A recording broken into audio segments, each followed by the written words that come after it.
Retour dans la semaine de l'écho. Je suis toujours en compagnie d'Eli Cohen, qui est directeur de recherche au CNRS, Pierre Briançon, correspondant au magazine Politico, et Philippe Lenchener, publicitaire, ancien président de la mission gouvernementale Marque France. Crac, vous le savez, sur les places financières chinoises. Mercredi, Shenzhen et Shanghai ont dégringolé avant d'être fermés. Ce vendredi, tout est plus calme après l'intervention des autorités chinoises. Alors, comment expliquer cette nouvelle panique boursière? Quels sont les risques d'une crise de la Chine? Quel impact sur l'économie mondiale? Quelques réactions du côté des places financières, Londres, Shanghai et Paris, et on en discute ensuite. La Chine a été le seul pays qui n'a pas affaibli sa monnaie, alors que tous les principaux concurrents affaiblissaient la leur. Donc c'est normal qu'à présent, avec une monnaie forte et une économie qui ralentit, la monnaie commence à baisser avec la politique de desserrement de la Banque centrale. Tout d'abord, après le Nouvel An, le yuan a connu une forte dévaluation.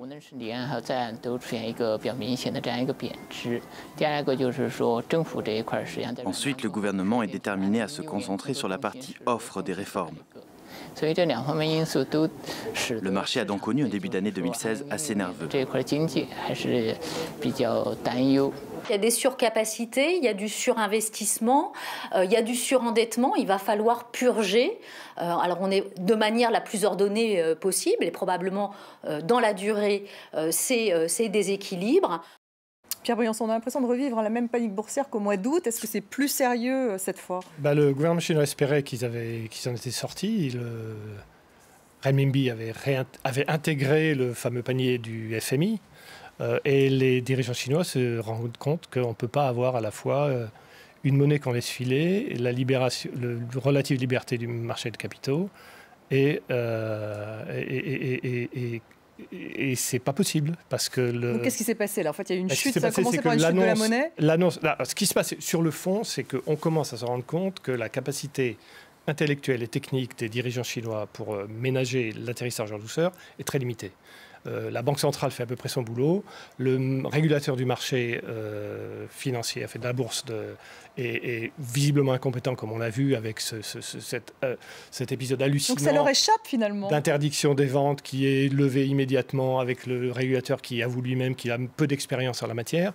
Donc, mais disons, le marché financier est un épiphénomène. Le fond de la question, c'est perte de réserve parce que les Chinois essayent quand même de limiter la baisse de cette monnaie qu'ils espèrent ménager eux-mêmes, mais qui s'aperçoivent que ce n'est pas possible, qu'on ne peut pas à la fois avoir, j'allais dire, le marché et l'argent du marché, ou le marché et le beurre du marché. À la fois s'ouvrir et en même temps vouloir continuer à avoir... Donc les moindres signaux envoyés que les ventes vont reprendre précipitent les ventes de ceux qui sont autorisés à vendre. Ça, c'est pour la bourse. L'annonce que la diminution contrôlée, ça c'est l'espoir, de la monnaie va être ménagée, précipite les gens vers l'extérieur. Donc on est en pleine transformation de cette économie chinoise. Pendant plusieurs mois, alors le surendettement et le contrôle qui sont la question, et après avoir encouragé quand même beaucoup les Chinois, les entreprises chinoises, à investir à l'extérieur les capitaux qu'elles ne pouvaient placer à l'intérieur. Et donc il y a cette question. Alors la grande interrogation du reste du monde, c'est évidemment l'atterrissage, le ralentissement de l'économie chinoise, mais c'est la capacité du régime à ménager à la fois les réformes intérieures et l'interconnexion de l'économie chinoise avec le reste du monde. Et on s'aperçoit qu'ils sont un peu moins compétents que ce qu'on espérait. On pourra citer la faillite, première grande faillite, une grande société chinoise cette année, Eli Cohen?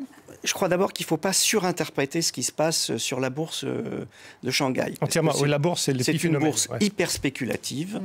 Et globalement, je crois que sur les 18 derniers mois, elle est encore en hausse de 40%. Après toutes les baisses qu'on vient de connaître. Donc il ne faut pas surinterpréter ça. Non, ce qui est en train de se passer, c'est effectivement deux mouvements.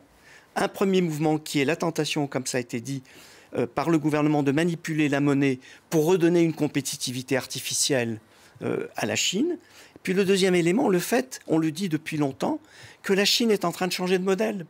C'est-à-dire, c'est un pays... c'est une réalité. Donc elle veut passer d'un modèle misé sur les exportations à un modèle qui serait plus... basé sur la consommation intérieure et sur les services. Simplement, ça prend du temps. Et n'oubliez pas que c'était une économie qui investissait 54% de son PIB. Et on l'a écrit tous depuis 10 ans. Une économie ne peut pas investir en permanence 54% de son PIB. Une économie développée ne peut pas consacrer simplement 35% de son PIB à la consommation. Donc elle est condamnée à une moindre croissance, c'est 70%. Au final. Bien entendu, elle est condamnée à une moindre croissance. Mais ils l'admettent eux-mêmes, ça. Et les composantes même de cette croissance vont changer. Ça sera de moins en moins de l'investissement et de l'exportation, et de plus en plus de la consommation intérieure et des dépenses socialisées par redistribution. Alors ça prend du temps. Et ça sera de plus en plus des services et de moins en moins de l'industrie. Mais George Soros dit, lui, il voit dans cette crise chinoise, il l'a dit cette semaine, une situation sérieuse qui me rappelle la crise que nous avons eue en 2008. Oui, bon. Non, vous n'êtes pas aussi alarmiste. Comparaison n'est pas raison dans cette. Je ne suis pas très impressionné par ce que dit Soros. Donc le risque de crise majeure mondiale liée à la situation chinoise. Écoutez, jusqu'à présent, les Chinois ont été plutôt mieux avisés que les Américains ou les Européens quand il a fallu gérer la crise asiatique. Non, mais regardez comment ils avaient géré la crise asiatique. Alors aujourd'hui, le contexte est plus difficile, je reconnais, et surtout, les mauvais risques financiers se sont formidablement accumulés. Donc, je ne suis pas en train de dire que la situation est bénigne. Mais ce que je dis, c'est que c'est la grande transition à laquelle on est en train d'assister et que ça va prendre beaucoup d'années et qu'il va y avoir des soubresauts accélérés par une mauvaise gestion de la bourse et de ces phénomènes. Et la question qui va rebondir sur la nature du système politique, parce qu'enfin c'est quand même le grand non-dit de cette histoire, c'est qu'une économie qui mute comme ça suppose des dirigeants qui ont abandonné l'illusion qu'ils peuvent tout contrôler. Alors ça s'étend à l'évidence dans le domaine de l'économie, surtout d'une économie qui se tourne vers la consommation, ça aura des conséquences politiques. Or là, vous avez quand même un système, encore plus d'ailleurs depuis que le nouveau président est arrivé au pouvoir, tous les riches chinois ont la trouille, se cachent. Voilà. Plus, il y a une lutte contre la corruption. Il y a des chiffres qui traînent selon lesquels 60 à 70% des enfants des élites chinoises vivent actuellement à l'étranger. Donc il y a un système aussi pas de terreur, c'est peut-être un bien grand mot, mais de peur des élites économiques et qui sont aussi les élites politiques, qui règnent. Et donc l'adaptation, évidemment pas de démocratisation, du système politique va se poser en même temps que cette mutation économique se déroule. Donc ça rend plus complexe, Philippe Tchitchena.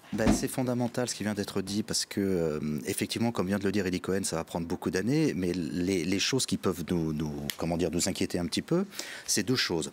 D'abord, moi j'ai entendu beaucoup d'experts qui disaient on peut avoir confiance dans ce pouvoir politique, parce que de toute façon, il a déjà prouvé qu'il savait répondre aux choses. Moi, j'étais en mars à Shanghai, au moment où il y a un documentaire qui a été interdit sur le climat qui s'appelait Under the Dome. Il avait été interdit par la sous-couche, entre guillemets, d'apparatchiks du parti qui avait interdit ce truc. Et vous aviez au-dessus le pouvoir qui avait autorisé des manifestations du mouvement social de façon à faire pression contre ces apparatchiks. Donc vous avez en Chine un pouvoir qui négocie à l'intérieur. Et ça, c'est compliqué. Deuxièmement, ce qui est un peu inquiétant, c'est que vous avez les classes dominantes chinoises qui semblent ne plus y croire. Et ça, c'est compliqué. Vous savez, aux États-Unis, tout le monde n'a pas une carte verte comme il veut. Vous pouvez acheter une carte verte. Vous pouvez acheter une carte verte quand vous déposez 500 000 $ avec un projet économique. Plus de la moitié des dépôts de ce type de projet sont faits par des Chinois. Donc vous avez une fuite des capitaux. Voilà. Donc la situation interne de la Chine, elle n'est pas si transparente et simple. Alors un mot sur l'impact sur l'économie mondiale, Eli Cohen, avant qu'on parle des télécoms. À partir du moment où une économie qui était une économie de production, qui avalait plus de la moitié des matières premières produites dans la planète, ralentit, ça a un impact sur toutes les filières de matières premières. Donc révision à la baisse, tout de même du Brésil au Nigeria, de l'Algérie au Canada, du Venezuela. La Banque mondiale a révisé ses chiffres de croissance en 2016 à 2,9%. Mais regardez, tous ces pays dont on vient de parler avaient un train de vie impossible. Et avec une énergie qui descend, ils ont toujours un type de dépense. Et donc ces économies vont être dans une situation intenable. Donc la Chine, c'est une chose, mais c'est la possibilité que le système va avoir à maîtriser l'ensemble des pays qui vont avoir. Ce n'est pas une bonne nouvelle pour la croissance mondiale de cette année. Si on ajoute le fait qu'au Moyen-Orient, quand même, la situation n'est pas un champ de fleurs, et si on voit que la Corée s'est tendue, si on voit qu'en année électorale, les États-Unis, ça pose quand même une question, et puis il y a un ralentissement année électorale ou pas, ça veut dire qu'il y a quand même une année 2016 qui est à surveiller. On peut se faire peur. On peut se faire peur, et George Soros d'ailleurs, mais il ne vous fait pas peur. Non, enfin, mais il y a des raisons objectives d'avoir peur par ailleurs. Bon, alors l'autre actualité de la semaine concerne les grandes manœuvres dans les télécoms. Bouygues et Orange en discussion en vue d'une fusion. Alors si elle se réalise, il n'y aura plus que 3 opérateurs en France. Alors, quelles conséquences sur le secteur, Pierre Briançon? C'est plutôt bien ou c'est plutôt, il y a moins de concurrence, donc les prix vont augmenter? La salubrité de cette opération, tout dépend du prix auquel elle va se faire. Il y aura un prix qui sera... On a dit 10 milliards. J'ai vu 10 milliards. Oui, 10 milliards, c'est un ordre de grandeur. Et quand vous regardez dans le détail, on ne sait pas exactement de quoi il s'agit. On ne sait pas combien...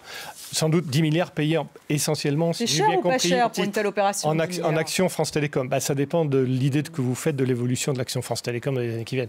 La question à savoir, c'est premièrement, est-ce que c'est sage pour Orange à tout prix? Deuxièmement, est-ce que l'État va se comporter comme un actionnaire et pas comme un actionnaire qui est aussi, par ailleurs, s'il est actionnaire, il va essayer de négocier au mieux le prix, d'exiger le plus de synergie possible de ce deal, qui veut dire donc l'État aurait un mauvais rôle? L'État peut être tenté de se comporter comme un peu plus qu'un actionnaire, c'est-à-dire vérifier que les emplois seraient maintenus. Deuxièmement, c'est une opération à risque, quoi qu'il arrive et quel que soit le prix, parce que les autorités de la concurrence devront se prononcer et que là, c'est un gros risque. Puisque ça veut dire que Free va devoir peut-être acheter des actifs, enfin il y a encore des... Non, mais ça c'est une chose, ça fait partie des ventes d'actifs qui devront se faire à cause de la concurrence, mais il se pourrait aussi que les autorités refusent le deal, c'est pas exclu totalement. Mais la première question, c'est pourquoi faire une fusion pareille? C'est hallucinant. Pourquoi diable Orange devrait-il fusionner avec Bouygues? Orange est l'opérateur dominant. Stéphane Richard dit qu'il y a une concurrence mondiale, qu'il faut être justement plus puissant. Le fait d'avaler Bouygues n'est dans rien dans la concurrence mondiale. Orange est l'opérateur dominant, Bouygues est le junior sur le marché. Orange a des tas de problèmes à régler, de spécialisation, de développement, de croissance à l'international. Donc vous n'y voyez pas de synergie? Il n'y a aucun avantage. Vous, l'économiste de l'industrie. Non, il n'y a aucun avantage. Je connais bien l'entreprise et le secteur depuis longtemps. Donc ce n'est que pour des raisons autres que... D'égo, raisons politiques? Non, par exemple, il ne faut pas l'exclure forcément. On parle de problèmes... pour Orange de se protéger contre une éventuelle opération hostile. On parle d'aller vers les médias. Ce seraient les mauvaises raisons. On parle d'aller vers les médias. Mais en tout cas, même si cette fusion devait se faire, elle aboutirait au démantèlement de Bouygues et n'apporterait rien à Orange. Merci à tous les trois. Merci à vous d'avoir suivi. Restez avec nous sur France 24.